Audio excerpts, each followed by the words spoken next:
Lenore Case had been lying on her bed in the darkened room, waiting for Clicker to return.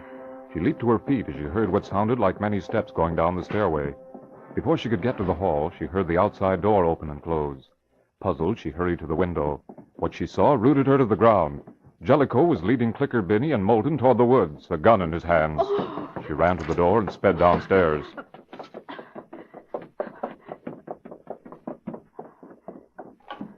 The first thing she did was grab the telephone. Hello? Operator! But there was no response from the other end. The wire was dead. What can I do? She started upstairs, then turned and made for the outside. But she pulled back as she saw the man called Toby leave Jellicoe and the captive duo and head back to the house. He's coming back after me. Slowly and almost speechless with terror, she backed toward the stairway and went up one step at a time, ears strained to every sound. The house door opened and someone entered. And at that very instant, she heard an automobile somewhere in the distance outside. It wasn't Jellicoe's car. This one was approaching the house. The killer, Toby, heard the car stopping outside. He took his gun out and moved back toward the centrally located stairway so that he would cover whoever entered. His right hand held the revolver. His left was on the light switch.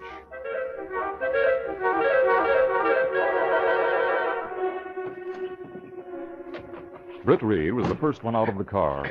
He looked at the automobile parked a short distance from the Dillon house. I wonder who owns that one. Higgins and Cato got out of the automobile. This is the most remote spot I've ever come across. No wonder Miss Binney said she was scared. We get here pretty fast, huh? We go in? Yeah, let's. I hope they can accommodate us here. Doesn't seem to be another house for miles and miles. The three men walked to the porch and pulled at the old-fashioned bell at the side of the door. A man's voice inside, Toby's, answered. Man, well. Led by Reed, the three men entered the darkened room. Who's home? Isn't there any light here? Toby clicked the light switch and stepped forward, revolver pointing. Yeah, there. All right, get your hands up. Go on, reach. What is this? That tough-looking gun he aimed at us. Hold up, huh? Who are you, mister? Never mind, copper. Federal dicks, huh? Coming to rescue your pal Moulton, huh? Well, you're too late. He's gonna die with Atkinson. Die with Atkinson? Atkinson's up here? Your pal didn't tell you, huh? I thought he guessed everything. Yeah. You blokes here. In a cave we built on this property while the old fossil was making with a plan. Look, Reed, on the stairway. Lenore Case, a large vase in her hands, was tiptoeing down the stairs directly behind Toby. Britt Reed spoke loud. How did you get Atkinson back here, then? He never left. That's what fooled you guys. Mrs. Barkley got one of her men to make up like the old coot. A regular actor he was. You mean the man on the train wasn't Atkinson at all? That's what I just told you, ain't it? Our man just took off at the station, got rid of his wig and the glasses he wore. Hey, what are you laughing at? I laugh more in just 1 second. Now! As he spoke, Lenore Case crashed the vase on Toby's skull. A nice shot, Miss Case. What's this all about? What's going on here? There's not a minute to spare.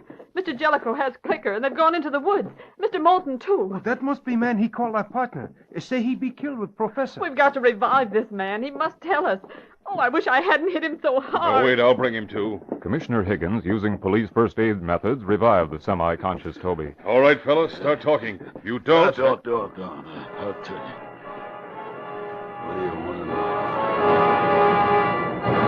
know? Toby revealed everything, including the spot where the cave was located on the Atkinson property.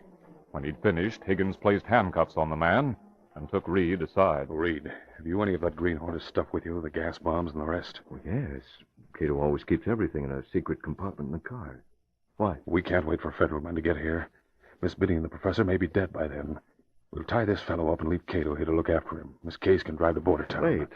What has this to do with the Green Hornet? The place is protected by those hounds, Reed. To get by them ordinarily, we'd have to shoot them. But if we did shoot them, the noise would warn the people in the house, and they'd be ready for you. That's why the Green Hornet's gas bombs might be the answer. All right, Commissioner. But if Green Hornet gas bombs are found on the scene eventually, it had better be understood the Green Hornet threw them, not Britt Reed. Well, look, using bombs, I can work alone. As for Miss Case, I'll need her to lead me to the house. But what about me? Commissioner, Have that man show you where he cut the telephone wires. While Cato looks after him, you can splice the wires and call the state troopers in Border Town. The federal men, too.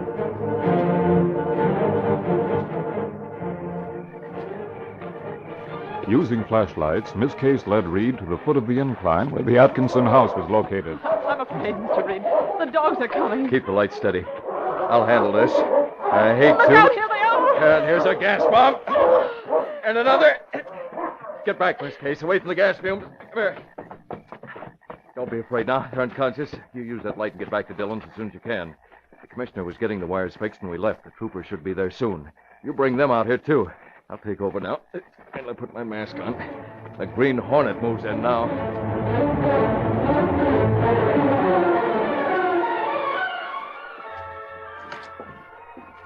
Mrs. Barkley stepped out on the porch of the house. Why have those dogs stopped barking? Here, Mrs. Barkley. Gas from a gun. When the woman fell unconscious, the Green Hornet plunged into the room. Jellicoe heard, reached for his gun, and turned, but too late. As Moulton and Clicker watched goggle-eyed, the Green Hornet's gas gun went off once more. Jellicoe's gun clattered to the floor as he fell. The Green Hornet. What are you doing in this? The Green Hornet said nothing. Instead, gun still leveled, he took Moulton by the arm and led him out to the porch, leaving Clicker Benny alone. It's your show from now on, mister. I'll tell you where Professor Atkinson is, and only one man is guarding him.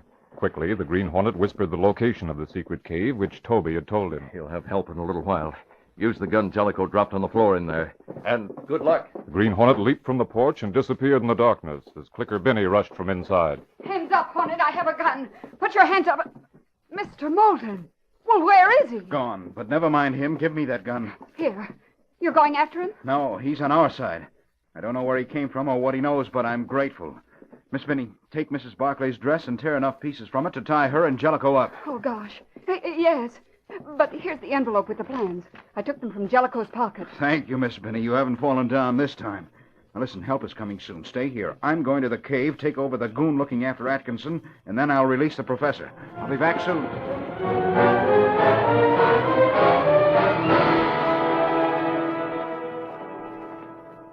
The gangster guarding Professor Atkinson heard the footsteps enter the cave. He turned casually. That you, Toby? About time. Hey. Too late, he saw Moulton approaching. The gangster's gun came up. Moulton fired first, shattering the man's hand. Moulton picked up the man's gun and placed it in his own pocket. Never mind your wrist. You'll live. Now get over there and take the gag out of that man's mouth. Then start removing his ropes. Old Professor Atkinson sighed in unbelief as the gag was removed from his mouth. I can't believe it. You have come for me? Yes, Professor Atkinson. We've rounded up the outfit that did this to you, too. But the papers, they tortured me until I have to tell them the secret. And they have it on paper. No, Professor. We've saved those, too. I have them right here. Oh, thank heaven. Do that, Professor. And while you're doing it, put in a word for the Green Hornet. You're all right? Yes. Then let's take this fellow to the house and turn him over with the rest of the gang. Get going, you.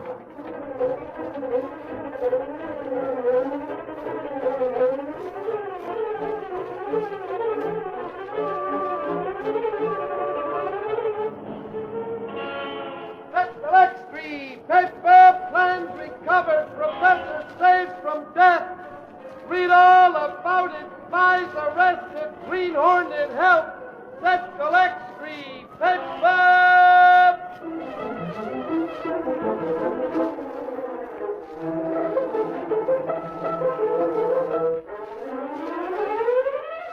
This is a feature of the Green Hornet Incorporated, created by George W. Trendle, produced by Trendle Campbell Enterprises, directed by Charles D. Livingston, and edited by Fran Stryker. The part of the Green Hornet is played by Jack McCarthy. This copyrighted feature originates in Detroit, and all characters, places, and incidents used are fictitious. The Green Hornet is brought to you every Friday at this same time. Don Hendrick speaking.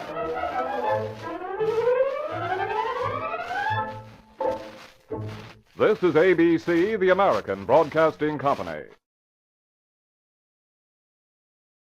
It is said that no man is a hero to his contemporaries, and that has also been true of several of our presidents.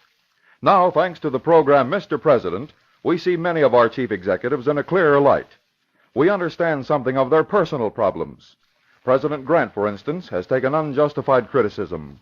Grover Cleveland has never received his due. The Mr. President research staff is responsible for all this new material. Yes, it's these little-known stories that make Mr. President such a fascinating dramatic series, and the distinguished performance of motion picture star Edward Arnold, who plays the principal role. Don't miss this interesting program Sunday afternoon over your ABC station. And now, The Green Hornet.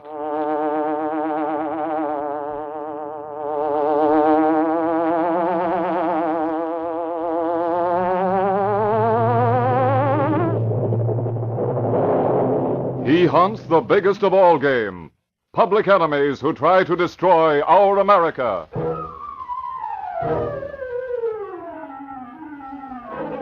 With his faithful valet Cato, Britt Reed, daring young publisher, matches wits with the underworld, risking his life that criminals and racketeers within the law may feel its weight by the sting of the Green Hornet.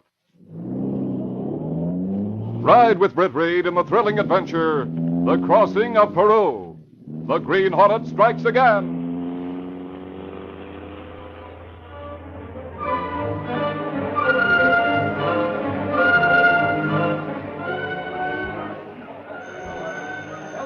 Michael Axford, in the city room of the Daily Sentinel, answered his telephone casually. Axford. Huh? Say that again. A few minutes later, he was in the office of Britt Reed, young publisher of the Daily Sentinel. Reed, I just got a tip from the district attorney's office. Lefty Fergus has sent word to the DA that he's ready to give himself up. He's going to tell everything he knows about Jack Mandan and Charlie Peru. Lenore Case, Reed's secretary, was excited. Oh, Michael, well, if he proves Mandan and Peru are really behind the rackets in the state, what? That may mean the biggest cleanup in history. Don't I know it? He's going to give himself up to the cops tonight at 10:30. He's meeting them quietly out on Argyle Road. I'm going with Higgins. I wonder what Mandan and Peru would say if they knew what Fergus was going to do. Jack Mandan was answering that query at the very moment. Fergus is going to give himself up, huh? It's a good thing I had Georgie put a tap on his wire. Mandan, his beefy face red beneath cold gray eyes, was talking to criminal lawyer Sheldon Liddell. And Fergus is supposed to be one of Charlie Peru's trusted men. Udell, I'm beginning to have my doubts about Charlie. That's why I'm going to take care of Lefty Fergus myself. You can't, Jack. Fergus is Charlie's man. Nuts! You call George and Mike. Tell them to rack up Fergus, have him ready for me at 9 o'clock. Going to give himself up to the police, is he? I'll do that for him. At 9:30 that evening, Jack Mandan entered the house where Lefty Fergus had hidden, thinking his gang pals did not know. Mandan took a revolver from the gangster George, whispered a word to Mike, the second man, and then entered a room alone.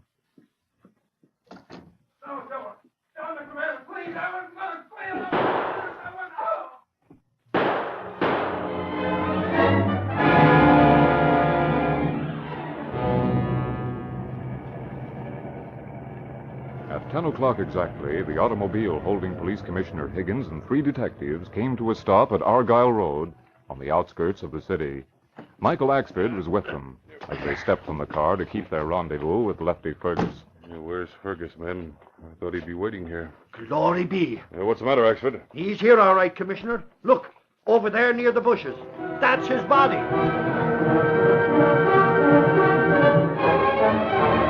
Let's read. Let's go, police informant killed. Here you are, sir. Read all about it. Mandan and Peru arrested. Here you are, sir. Just the Lex Street.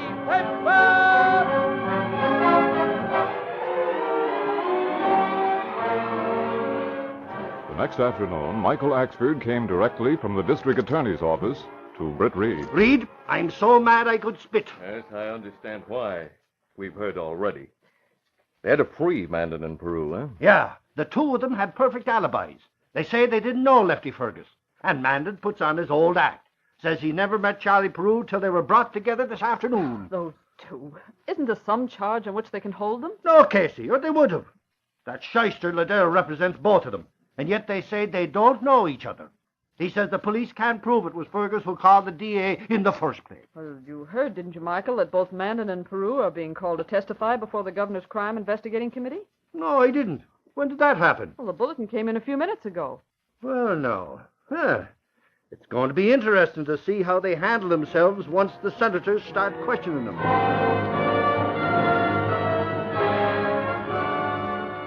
Jack Mandan, when he met with Liddell again, outlined his master stroke. He laughed as he concluded, And I'll put myself right on the spot so they'll be forced to do something. When they do, they'll be sorry they ever crossed swords with Jack Mandan. But if you admit that you're a gambler and a bookmaker... It'll be all I admit. I pay taxes on what I tell them I make, so they can't stick me on a tax rap. It'll be up to the DA in this county to do whatever he wants to do. You know what he'll do now. He'll investigate your business. He'll subpoena your books and records. Sure, I expect that. And he'll get the same phony books and records that I use to pay my taxes on. He'll never find the real books. The ones that show how Peru and you and I run the rackets in this town. Those are what he'd like to get, and what he thinks he'll get. Yeah, but he's mistaken.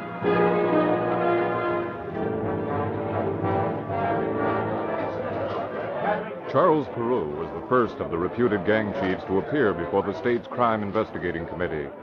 Because Liddell had coached him well, he was unscathed when the questioning had been completed. It remained for Jack Mandan to create the sensation. And no matter what you senators may have read or heard, I have no connection, business or otherwise, with Charlie Peru. I don't even know him. Your attorney, Mr. Liddell, represents Mr. Peru also, doesn't he? I believe so, but that's no concern of mine. As I was to say, I do make my living by handling bets. Quiet, please. Go ahead, Mr. Mandan. I admit I handle bets, but just for friends.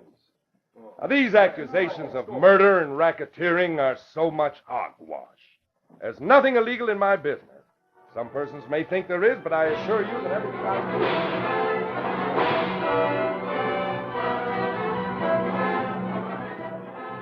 Police Commissioner Higgins was lunching with Reed on the day after Mandan's testimony. Reed Mandan left himself wide open when he admitted accepting bets. Evidently, he meant to do it, too. Because on his return to the city this morning, he called the district attorney. Mandan did? Yes. Said he was doing it with his lawyer's knowledge. And get this. He told the district attorney he was going on a vacation next week. And if the DA's office wanted to make something out of his testimony before the committee, now was the time to do it. That he was ready for further questioning and that his books were open for inspection. Well, the district attorney is going to take steps, isn't he, Commissioner? Well, naturally, Reed. After Mandan's testimony, he's forced to. But he's taking a little time before he subpoenas Mandan's books and records. He's being wary, just as I would be in his position. Oh, you think Mandan has a duplicate set of books? Right, and phony records. If he has, and the district attorney's office is made to look bad, well, it will be a long time before they go after Mandan again. He could even get public opinion on his side.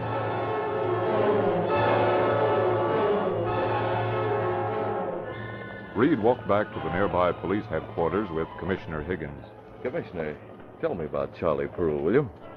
I know Mandan puts up this front of being a businessman and keeps that big house out on Clarendon Road. But what about Peru?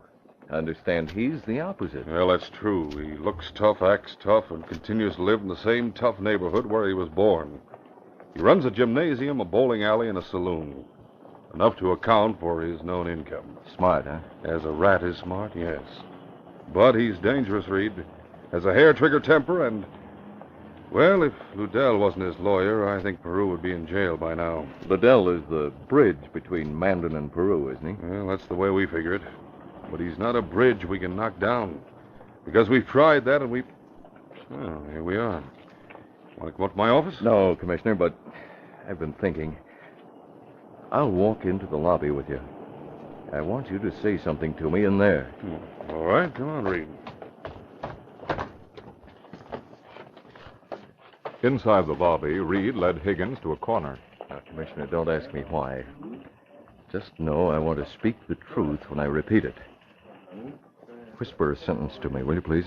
A sentence including the names of Liddell, Mandan, Peru, and the Green Hornet. What? Please, I'm not fooling. Do it, huh? Reed, this is... Oh, all right. Here. Sheldon Liddell, Jack Mandan, and Charlie Peru may have to fear the Green Hornet. Or so it seems to me. Thank you, Commissioner. Be seeing you later. Back at his office in the Sentinel, Britt Reed sent for Michael Axford. Axford reported at once. You want me, Reed? Yes, Axford. I understand you know Charlie Peru and a lot of the men who worked for him. I sure do. I worked in that precinct for 10 years. I got some of my best news sources over there. Good. You see, Axford, I've just come from police headquarters. And while I was there, I heard Jack Mandan's name used in connection with Sheldon Liddell and, now get this, the Green Hornet. No, the Green Hornet. That's right. I don't think there's anything to it. Still, I thought you might learn if there was by questioning some of Peru's gang. Mandan's hard to get to. And you wouldn't get an answer from him if you did get to him. You're right. Information like you want has to come from stool pigeons or somebody who'll know what's what. Now, give me a few bucks to spread around, Reed, and I'll find out what you want to know. These guys know I never disclose who they are.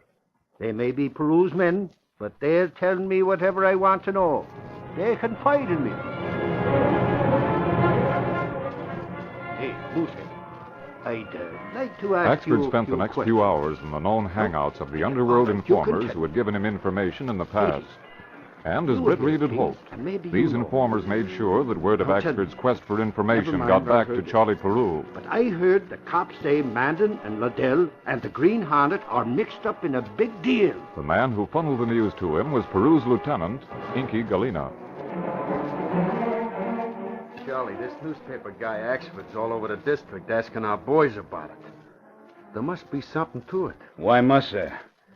Why don't he go and ask Mandan and Liddell if he wants to know? Because he wants to know, that's why. Liddell's never even mentioned a Green Hornet to me.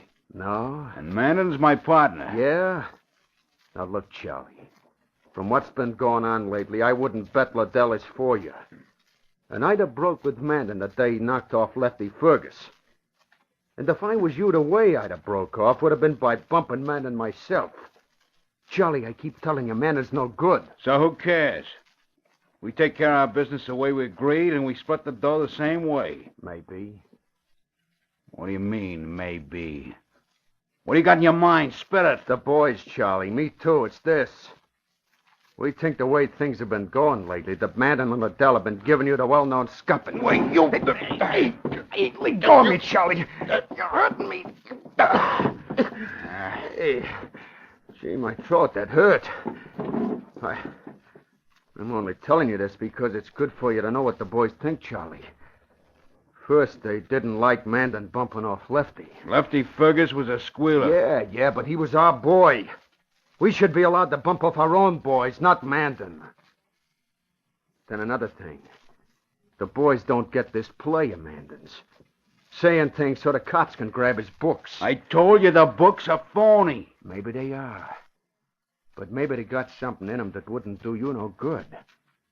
If, like Axford says, the cops are hinting that the Hornet's mixed up with those two partners of yours. Well, you know it, Charlie. The Hornet's not good. Seems like his partners get caught by the cops too much. Yeah, I noticed that. And he gets away, always. Sure. So you see, if they're in with the Hornet, maybe they get caught. And if the Hornet wants to take over the setup, maybe he sees you're sucked in with him. It could happen, Charlie. Anything can happen, yeah. And you got a point, so maybe I better check. I'll call Liddell right now and find out what this is about. Stay here and listen.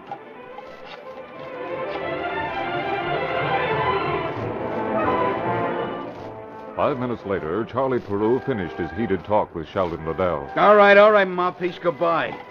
Hey, Yankee, you heard. He says there's nothing to the Hornet angle. Tell the boys this guy Axford's flipping his lid. Tell him to calm down. Sheldon Liddell was upset by what he'd heard from Charlie Peru.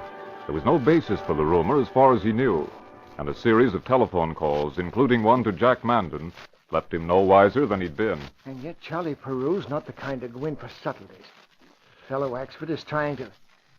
That's what I'll do. I'll call Axford and find out what this is all about. Get me Axford at the Daily Sentinel, will you, please? I'll hold on. And Reed, Liddell says whoever's been using his name with the Green Hornets is lying. Says he'll sue the paper if we as much as print a line about him or Mandan being connected with that scallywag. Well, his threats won't bother me, Axford. But since you learned nothing definite in your inquiry, then there'll be no reason for printing even a line. When Axford had left his office, Reed spoke elatedly to Lenore Case. My little seed blossomed quicker than I thought. Charlie Peru must have heard about Axford's question almost at once. Now, it had to be Peru who got in touch with Liddell. And the very fact that he was concerned about Liddell's and Mandan's connection with the Green Hornet proves what I wanted to find out. As a partner, he'd have to know of such an association. I see. And if Liddell was upset enough to call Axford... Well, Peru must have said things to make him upset. It means Peru, I understand he has a trigger temper, but it means he must have been upset, too. I think I'll make it my business to keep them upset. How are you going to do that, Mr. Reed? I wouldn't put the Green Hornet's name in the cast of characters unless I knew he was going to act. So he will act in this case. Tonight. A few hours later, Britt Reed, in the bedroom of his apartment, talked with Cato, his valet and trusted friend. You're sure Liddell was in his apartment when you slipped the Green Hornet note under his door? So positive, Mr. Britt. Just like I'm sure nobody see me come up or down back stairs of building. Good. And I'll call him right now.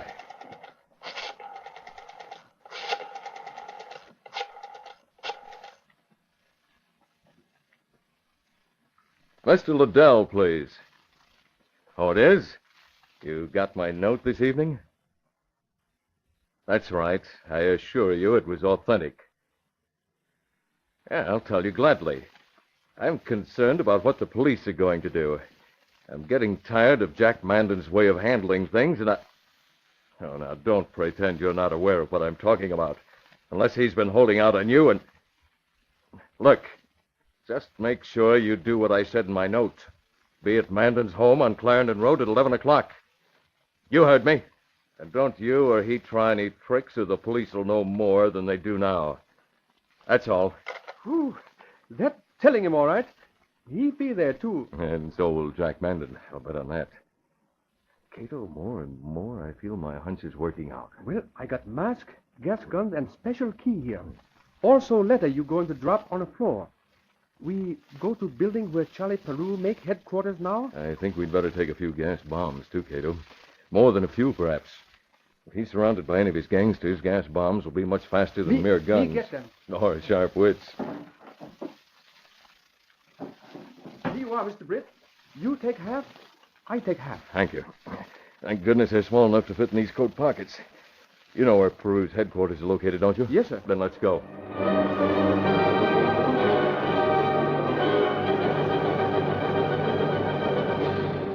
Charlie Peru sat at a mahogany table in the over-furnished room of the nondescript tenement building that served as his headquarters. He was playing solitaire, and there was a pile of large denomination bills to one side of the table. He looked up idly as Inky Galena came through the door. You need any more dough? Only about 300 or 400, Charlie. We didn't have many hits today. You can play the 5 of hearts and the 6 of clubs there. I was gonna, just when you come in. Oh. Before you take any more of that dough downstairs, suppose you make out a report on the numbers take for the day. Now?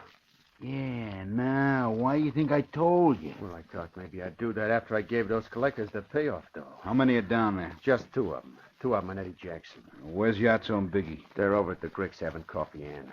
Wally's taking care of the back door for Yatso. You can play that Jack of Diamonds on the Black Queen, too. Stop kibitzing. I was gonna.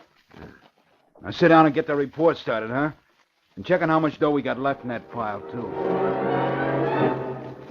The gangster Wally, acting as guard at the rear entrance to the tenement house, heard the sound behind him. He turned quickly, reaching for his revolver, but the masked figure grabbed his arm with one hand. You don't have some gas. That'll hold you for a while. The Green Hornet stepped over the unconscious Wally and inserted his special key in the door. He opened the door and stepped inside the house. In the front room, at the bottom of the stairs, Eddie Jackson heard the doorknob turn. He got up and walked toward the door, speaking to the 2 policy number collectors across the room. That's Inky with your dough now, I guess. Wait, Ink, I got the lock on. I'll open it. You were taking so long, Hey! The Green Hornet stepped into the room and sent a jet of gas into the startled gangster's face. Hey, look at the Green Hornet. He's croaked Eddie. The 2 collectors jumped from their chairs as Eddie Jackson slumped to the floor. They raised their hands as the Green Hornet, gun pointing, bore down on them. Don't shoot. We haven't any guns. No, we don't pack rounds, Hornet. We're collected. Where's Charlie Peru? Upstairs, right upstairs. Now, don't shoot, huh? Yeah, but he's going to... No, Gotta put you both to sleep, too. Here, you. Upstairs, eh? Thanks for the information. Upstairs, Inky Galena checked the column of figures on the paper before him and wrote a total. Charlie Peru was intent on his game of solitaire. I'm only getting 8 cards out this time. This is a tough game to beat, this solitaire. You ought to speak to Liddell about running it. Hey, you left the door open. Who's coming up? It's Eddie, I guess. Eddie, I thought I told you to stay with those two. Hey, Charlie, he's shooting. Green Hornet. Get your hands up and stay put behind that table. You're shot, Inky. He's just out for a while like you'll be if you make a move. I'm holding. How'd you get in here? Never mind, Dad. I'm here. That's all that matters. I've come to tell you, Charlie, that you're through. Finished. On the outside. Huh? What are you talking about? You know what I'm talking about. You know who I'm talking for, too. You're out of the combine, Harry. We decided that tonight. That's why I'm here. Who decided? Mandan? You? Aren't you forgetting someone? You mean that stuff is true, that Liddell... Never mind naming names, Charlie. There's a meeting going on at Mandan's house now, and the reason I'm here is... Who's that? Someone just came in. It's my boys, Hornet. They'll be behind you now. Hey, don't shoot I that. can't wait. I can't take chances. I'll be back to take care of you again, Charlie. Meantime, go to sleep. You downstairs, come on. Their coming couldn't have been timed better. As Peru crashed against the chair and fell to the floor, the Green Hornet hastily took a letter from his pocket and threw it to the floor. He hurried to the table, grabbed the money and the list which Inky had been checking, and ran to the rear door. What's the matter up there? Everybody's knocked out downstairs. The Green Hornet let himself out the back door and hurried down the stairway that would take him into a side alley and the Black Beauty. A split second later, 2 men, revolvers drawn, rushed from the front stairway and into the room. What's going on in it? You have to look. The Falcon and Inky, they're out. Come on, help me do something for them. What a deal this is.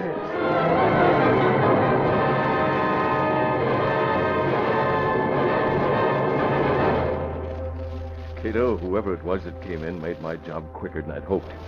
Now, if they'll only go for the contents of that letter, as I think they will. We go now to Mandan's house and use special key to open side doors and back doors? Yes, you do that, Cato. Make sure the police will have as many ways to enter as possible. Will do, Mr. Reed. You want I should open doors while you call police. Is that it? Yes. Let me off in that dark spot down there near the aqueduct. I'll remove my mask and get to a place where I can telephone Commissioner Higgins. Britt telephoned to Higgins to go to Mandan's home. In the meantime, Charlie Peru and Inky Galena were white-faced and shaken. But the effects of the Green Hornet's gas had worn off, and Peru was becoming coldly furious. He looked at the crumpled letter in his hand once more. Those 2 crossing rats. I don't have either of their names signed to this letter, but I bet it's Mandan who wrote this. What does he say about the books? Let's see. Here's what he tells the Hornet. He says he's fixed the books so that I'm framed by them. Now, when the DA gets hold of them, I'll be indicted. That's no good, Rat. And he says in the letter, while the Hornet's telling me off tonight, he and Liddell will be getting ready for their 11 o'clock meeting. And the Hornet mentioned that. It's 20 to 11 now, Charlie. Yeah. Let's go out to that sweet little meeting. Give me my automatic. 2 of them. Yeah, sure. Do we go in blasting? No. First, I want to let Mandan and Liddell know I'm finally wise to them before I knock them. To think even Axford and the cops knew about their setup before me. I hear you. Yeah. Come on. Let's go out and take them over.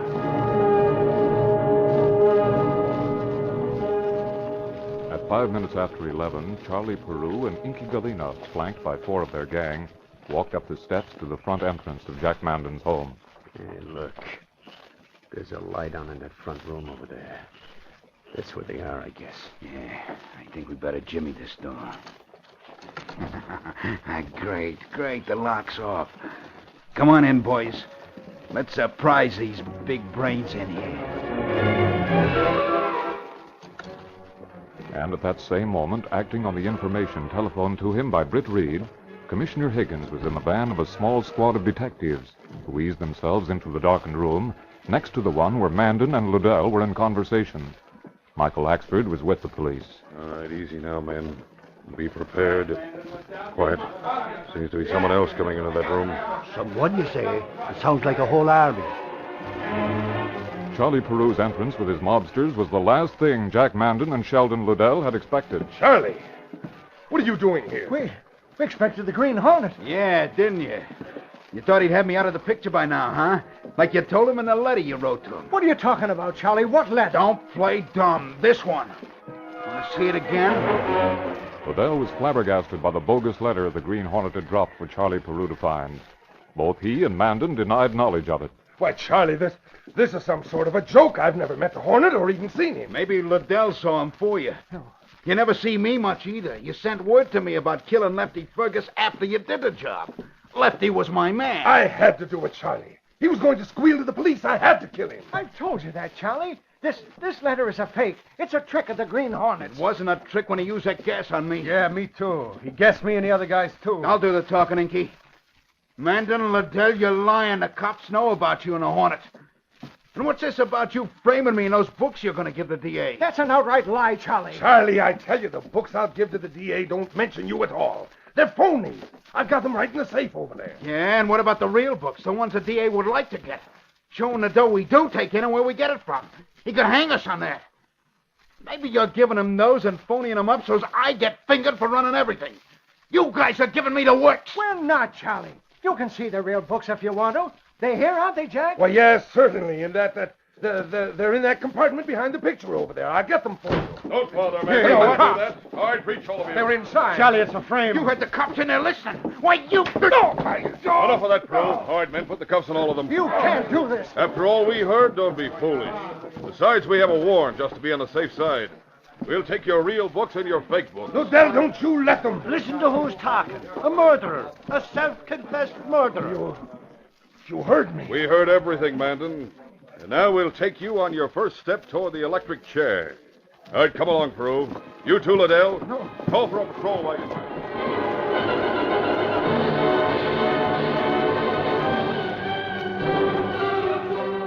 Lenore Case was the first one to see the bulletin at the office next morning. Mr. Reed, Axford, look at this. It's a list of figures and 3 pages of names and addresses. All the places where Charlie Peru had his bookmaking and policy number offices.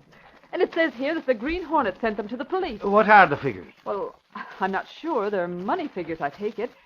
$6,850. Net receipts for the day, I imagine. That's strange. That's the same amount of money the Cancer Fund received in the mail this morning. From somebody anonymous. Of course it is. Oh, Mr. Reed, I think... I'm sorry. Never mind. Now, what's that all about? What did you think, Katie? And Reed, why are you blushing? Why, am I?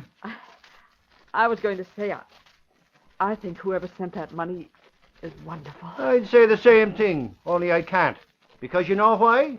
Higgins tells me he thinks the money was sent by the Green Hornet. What do you think, Reed?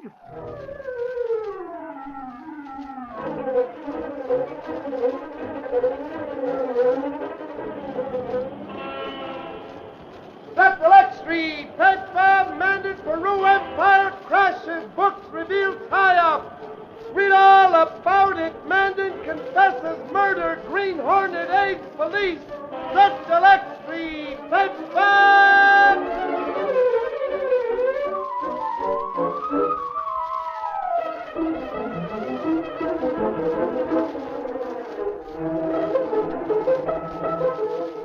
This is a feature of the Green Hornet Incorporated, created by George W. Trendle, produced by Trendle Campbell Enterprises, directed by Charles D. Livingston, and edited by Fran Stryker. The part of the Green Hornet is played by Jack McCarthy. This copyrighted feature originates in Detroit, and all characters, places, and incidents used are fictitious. The Green Hornet is brought to you every Friday at this same time. Don Hendricks speaking.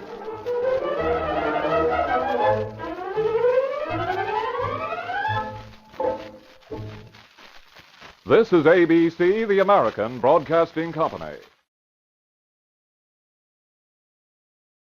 You know, of course, that our country was founded by people of all nationalities and religions who had one thing in common, their love for freedom. Well, the freedom we enjoy today is what they earned for us. Don't you think everyone deserves the same chance? We started with the idea that all men are created equal. All men, of every color, nationality, and creed.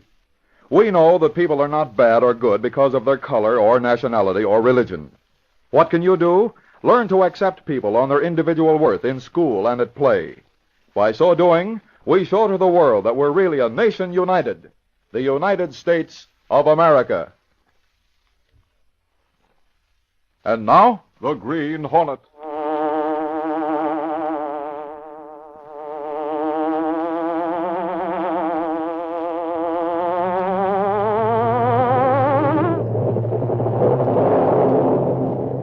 He hunts the biggest of all game, public enemies who try to destroy our America.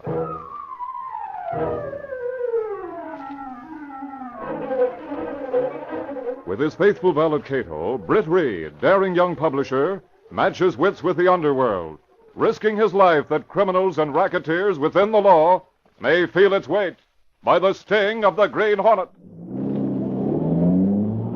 Ride with Britt Reed in the thrilling adventure, Unwelcome Visitor. The Green Hornet strikes again.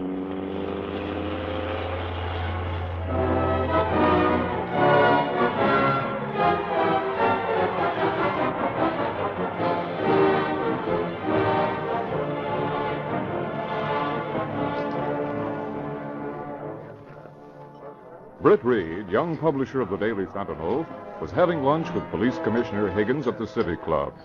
They sat at a remote table so that their conversation would not be overheard. The commissioner was saying, Britt, I'm disappointed that we haven't been able to prove what we know is true. That Lucky Delroy controls gambling in the city. Well, perhaps the Sentinel's editorials have been a bit rough on the police department lately. But the police muffed the ball a couple of times in the past week in trying to get evidence against Delroy. Yes, I know. Those two men we intended to pick up for questioning. And each of them murdered. Yes, before we had the chance to pick them up. Looks like Delroy keeps a jump ahead. Maybe if a certain party who can operate without search warrants and other legal technicalities were to, well, manage to get into Delroy's quarters. Lucky Delroy lives in the same building as his nightclub. I know. And that club, the Pinnacle, is a cover-up, in my opinion, for a great many activities. Maybe that certain person you mentioned, Commissioner, will pay a visit to Lucky's place. In fact, that visit might even take place tonight.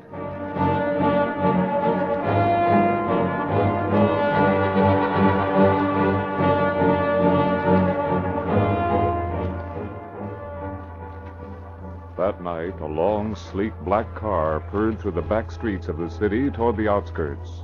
It was like a sinister shadow on wheels. And the masked figure in the driver's seat was even more sinister. Once more, the Green Hornet was about to strike.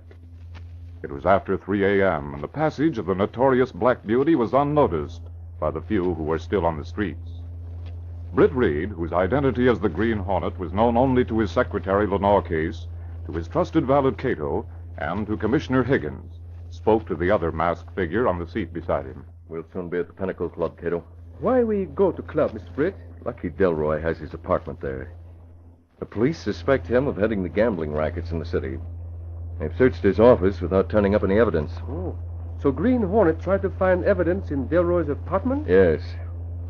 In the past week, 2 men who were to be picked up for questioning in regard to Lucky's activities were murdered before the police got to them. Lucky Delroy is ruthless and smart. He's a menace to the city. There's a club just ahead. We're coming up back way. I'll pull into the shadows.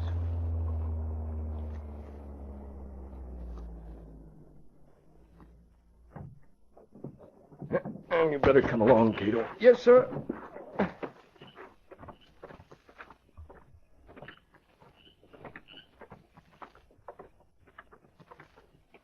Lucky's apartment is here at the back. Lights are all out. He may not be in there yet. I'll try this window. Give me a boost. Yes, sir. It won't take me a minute to get the lights loosened.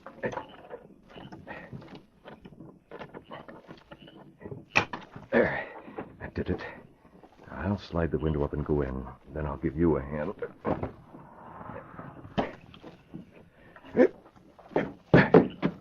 All right, come on.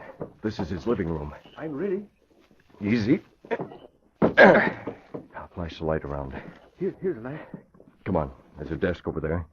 I'll search the desk. Maybe I'll turn up something.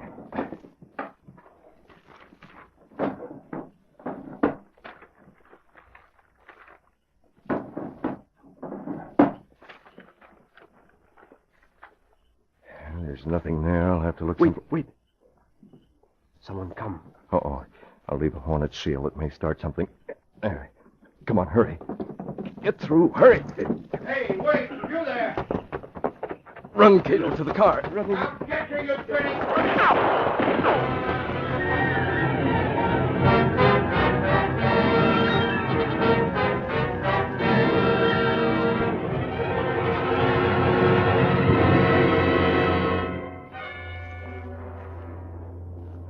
We have narrow escape. Bullets come very close. Delroy's a mighty good shot. Where's your other glove, Mr. Britt? Why, the glove, what? Oh, yes, it's in my pocket. I took it off to go through his papers. I hope you were careful. Oh, I was, don't worry. Well, so far we haven't progressed any against Delroy. I'm hoping that in some way that Hornet seal I left will start something.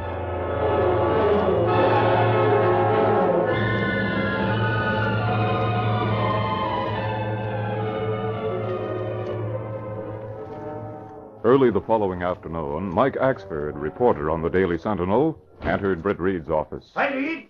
Sure got some news from cops headquarters. Oh, what is it, Axford? Well, now, it ain't supposed to be known, but Sarge told me they picked up a guy this morning who's ready to spill the beans about Lucky Delroy. Say, that is something. The cops are keeping it quiet till they can build a case against Delroy.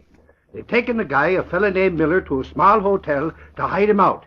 They have a plainclothesman there with him. Well, I hope at last they have a witness against Delroy who can really give enough evidence to get a strong case against him. Sarge says this guy's got it, Reed.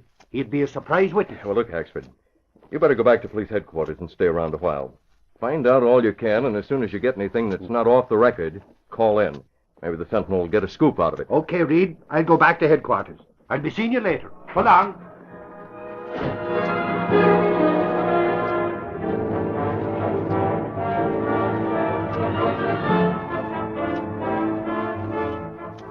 A short time later, Britt Reed called his secretary, Lenore Case, into his office.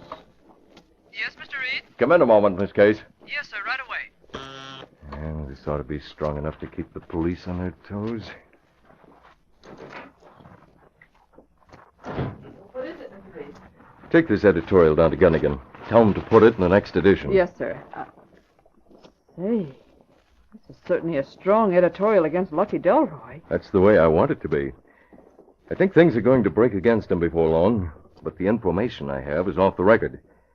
That editorial will let the police know we're behind them in their campaign to get Delroy. Well, I'll get it right down to the city room.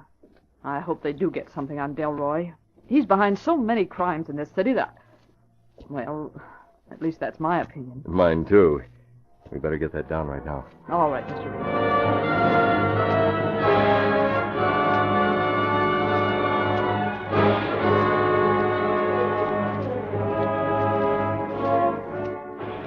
It was early evening.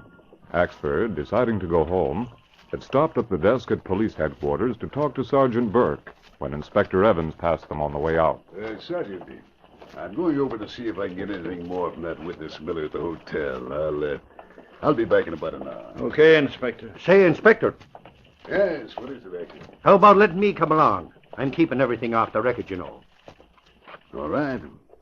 But remember, not a word of this must leak out until we say so, understand? Sure, you can count on me, Inspector. Very well, then. Come on.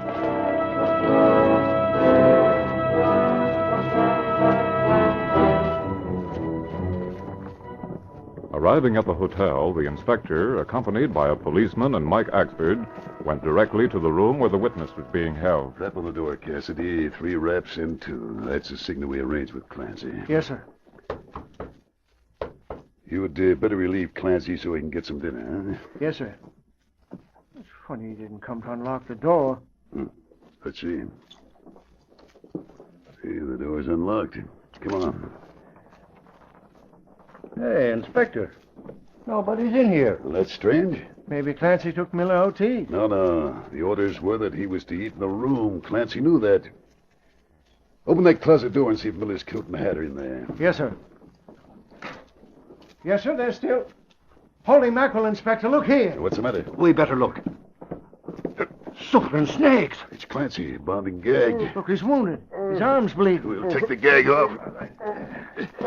Clancy, who did this? Where's Miller? He took Miller. I tried to stop him, and he shot me. Green Hornet. Holy crow, the Hornet, he says. Sent here by Delroy, I'll bet. This is serious. Well, get Clancy to the hospital, then put out a dragnet for Miller. We've got to get him back.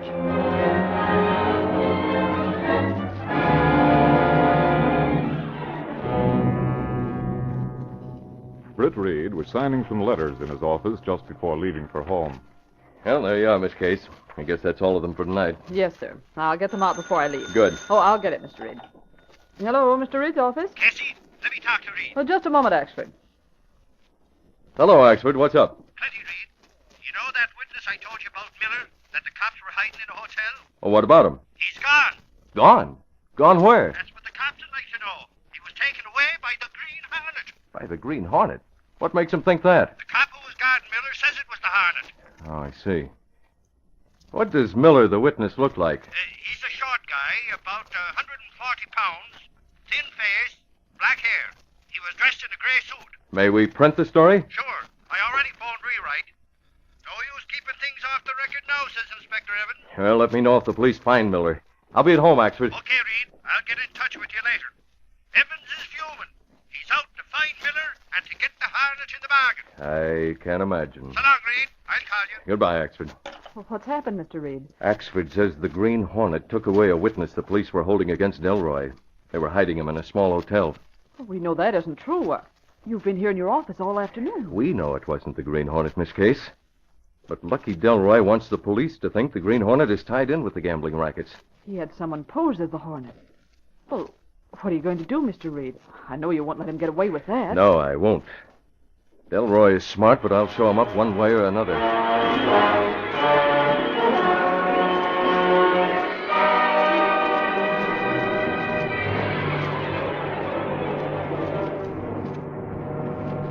Leaving his office in the Daily Sentinel building, Britt Reed went to his apartment where Cato was waiting. They discussed the case of the missing witness. Britt was saying, Lucky Delroy's pulling a new angle by having someone pose as the Green Hornet. But that's not good, Mr. Britt. You said it, Cato. And it won't be good for Delroy if I can think of a way to get at him. Oh. You expect someone, perhaps? No. See who it is. Yes, sir. What? Mr. Britt! Mr. Britt! What on earth? It's body of dead man look like. I'll drag him inside. I'll close the door. He's dead, all right.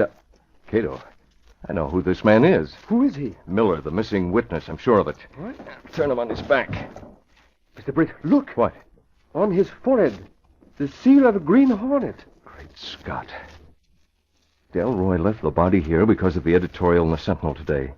We'll have to phone the police, but first take that seal into our private laboratory and check it for a fingerprint, Cato. Yes, sir, I do that. I'll call the police while you're doing it.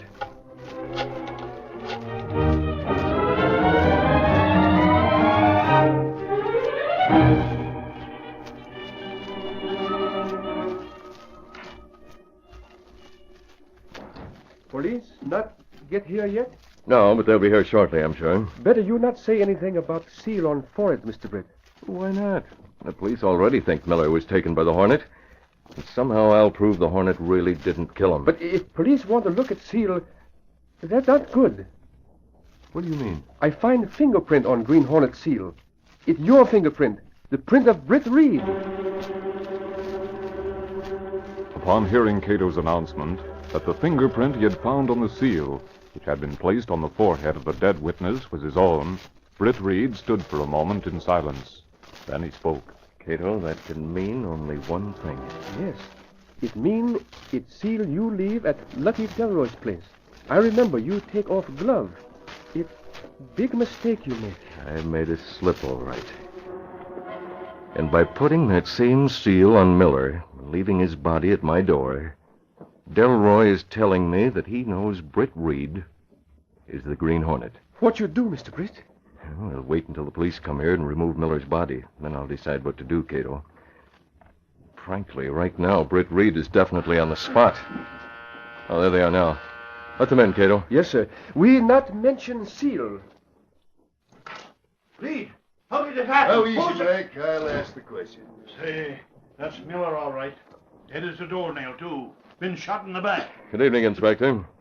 I'm sorry you have to find your witness in this condition. How are you, Mr. Reed? You know, it's funny the Green Hornet should leave the body here. He's the one who took Miller from the hotel. The hardest likely saw it, Reed, in the Sentinel for the way he's been lambasting the gambling rackets lately, says I. Yes, I forgot about that. That must have been his reason. Well, we have a line on the Hornet at last. Maybe he won't bother Mr. Reed in the future. You have a line on him? Yes. Strange enough, too, it came from Lucky Delroy. From Lucky Delroy? That's right. He phoned headquarters just after you did. Told us that if we'd come to his place at 9 o'clock tonight, he'd disclose the identity of the Green Hornet. Oh, I see. You think he's bluffing? That remains to be seen. But from what he told me, I don't think he is. Just what did he tell you, Inspector? He said he had a photograph of a Green Hornet seal that was left on his desk. He said he had developments of fingerprints taken from that seal, which would definitely point to the person who is the real Green Hornet.